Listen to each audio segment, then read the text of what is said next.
Yeah, so it's been almost what,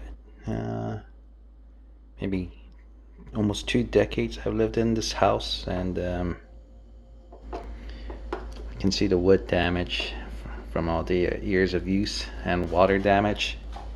And this pen, actually, I think I brought this like within the almost about the same time, way back when. I'm just surprised it's still working pretty well.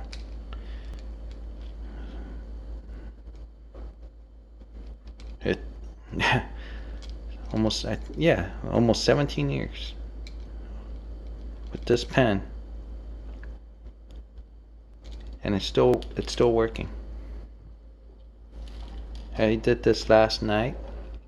It's dried up pretty nice.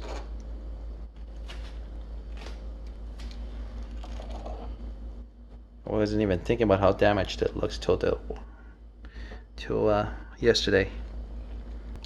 Found this in my extra holdouts in my toolkit. Tried it, and I'm pleasantly surprised.